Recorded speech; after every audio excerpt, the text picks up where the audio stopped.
শ্ৰীচৰণলৈ আমি সৰ্বপ্ৰথমতে সেৱা নিবেদন কৰিছোঁ। আমি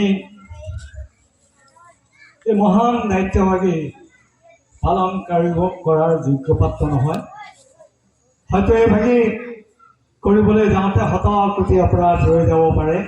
সেয়েহে আমি তুমৰা হবৰ শ্ৰীচৰণলৈ লক্ষ্য কৰি এভাগি গুৰুৰ কোনো ব্যক্তিয়ে যদি গৃহটো পাপ কৰিব বিচাৰে তেতিয়াহ'লে আগতীয়াকৈ ইয়াত জনালে হ'ল, তেতিয়া তেওঁলোকক গৃহলৈ নিব পৰা ব্যৱস্থাটো কৰি দিয়া হৈছে। আৰু এই কলিৰ শেষত কলকি, গতিকে কলি আৰু কলকিৰ মাজত আজি যেতিয়া দুৰ্যোগ চলি আছে, কলকি সোমাও হৈ আছে, গতিকে কলি শেষ হৈছে। এনে অৱস্থাত আমি এনে এটা শুভ কৰ্ম কৰিছোঁ, যিটো কৰ্মৰ ঈশ্বৰে চাব লাগিব। গোটেই পৰিয়ালবৰ্গ হৈ লগ লাগি চালোঁ। আমাৰ ৰাইজৰ মাজত নামঘৰীয়া আহিলে। তেওঁ ক'লেহি যে এইভাগ বস্তু বহুত ডাঙৰ, যে মই নামঘৰলৈ নিব নোৱাৰোঁ। এইভাগ বস্তু তোমালোকে ক'ৰবাত দান দি দিয়া বা ক'ৰবাত নামঘৰ লাগে দি দিয়া। মই ইমান ডাঙৰ ভাৰটো মই ল'ব নোৱাৰোঁ, গতিকে মোৰ ইমান ডাঙৰ আসন নাই নামঘৰত থ'বলৈ। তেনেকৈ বুলি কোৱা দেখি আমি ঘৰৰ পৰিয়ালবৰ্গ আলোচনা কৰিলোঁ। আমাৰ যিটো বাপকে মাতি নি সুধিলোঁ, তেওঁ ক'লে এইটো বহুত ডাঙৰ বস্তু এইভাগ, গতিকে আপোনালোকে কি কৰিব? আমি ক'লোঁ কি কৰিব লাগিব, আপুনি দিহা পৰামৰ্শ দিয়ক। তেতিয়া যিটো বাপে আমাক দিহা পৰামৰ্শ দিলে যে এইভাগ বস্তু এনেকৈ কৰিব লাগিব। ঘৰত আলোচনা কৰি সকলোৱে ক'লোঁ হ'ব, যি লাগে দিম বা যি কৰিব লাগে কৰিম, তেনেকৈ ক'লোঁ। তো এই আজি এইখিনিতে এতিয়া এভাগি হৰিগৃহ স্থাপন কৰা হ'ল। শ্যামন্তক মণি নামৰ অলৌকিক মণিটো সূৰ্য সত্যজিতক দিছিল। মণিটো য'ত থাকে তাত কোনো মাৰি মৰক নাথাকে, জৰা ব্যাধি সৰ্প ভয় নাথাকে। আনকি প্ৰতিদিনে 8 ভাৰ সোণৰূপ মণি মুকুতা দান কৰে। এনে এটা মণি লাভ কৰি সত্যজিত মদগৰ্বী অহংকাৰী হৈ পৰিছে। এদিন ভগৱান শ্ৰীকৃষ্ণই মণিটো বিচাৰিছিল, কিন্তু সত্যজিতে অহংকাৰ কৰি নিদিলে। পিছে তেওঁৰ ভায়েক পখেনে মৃগয়া কৰিবলৈ শ্যামন্তক মণিটো পিন্ধি গৈছিল। সিংহই তেওঁক বধ কৰে। পিছত সিংহক বধ কৰি ভালুক জাম্বৱন্তই মণিটো নিজৰ শিশুক উমলিবলৈ দিলে। কথাটো জানিব পাৰি কৃষ্ণই জাম্বৱন্তক পৰাস্ত কৰি মণিটো উদ্ধাৰ কৰি সত্যজিতক দিলেহি। সত্যজিতে নিজৰ অহংকাৰ পৰিহাৰ কৰি শ্ৰীকৃষ্ণকেই জীয়েকৰ সৈতে শ্যামন্তক মণিটো প্ৰদান কৰিলে। এনে মনোৰম কাহিনীটো মহেন্দ্ৰ কন্দলীয়ে সাঁচিপাতৰ পুথিত লিখিছিল। এই আপুৰুগীয়া পুথিখন তিতাবৰ ৰঙাজান দক্ষিণ বৰচৈকতা গাঁৱৰ নেওগ পৰিয়ালে সযতনেৰে ৰাখিছিল।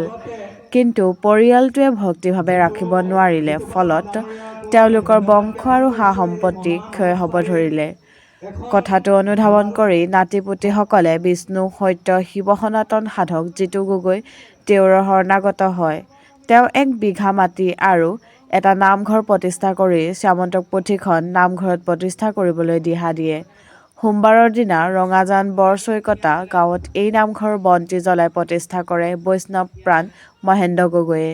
সাধক জিতু গগৈয়ে সঞ্চালনা কৰা অনুষ্ঠানত তিতাবৰ বিধায়ক ভাস্কৰ বৰুৱা, চিত্ৰশিল্পী মাখন শৰ্মা, চক্ৰসেন গগৈ, ৰাজীৱ বৰা, পুধু কুৰ্মী, অৰূপ কুমাৰ মুখিয়া, চুকুৰা গৰাইক, নাদ্ৰেশ্বৰ গগৈ, গুণ গগৈ আদি গণ্য-মান্য ব্যক্তি পুৰুষ মহিলা উপস্থিত থাকে।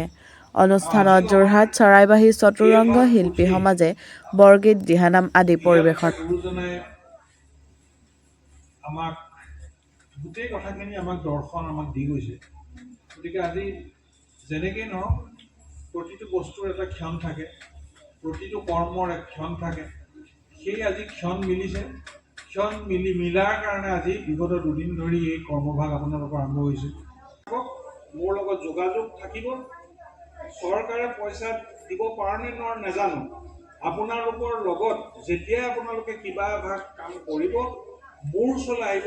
মই যি পাৰোঁ আপোনালোকক সহায় কৰি এই নামঘৰ ভাগ আমি লাহে লাহে তৈয়াৰ কৰিম।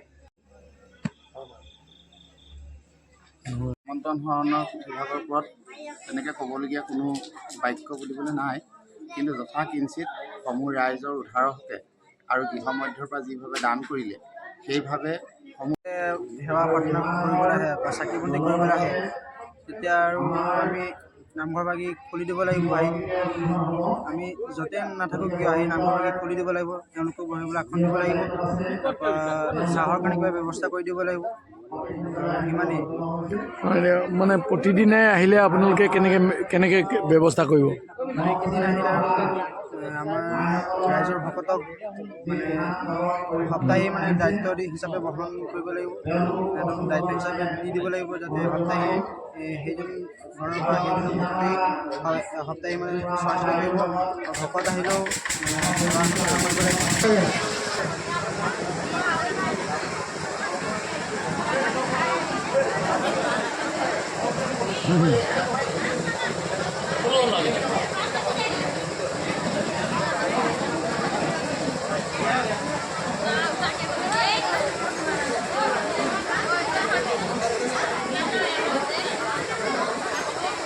শুভ অভিনন্দন কৰিবৰ বাবে আমাৰ মাজত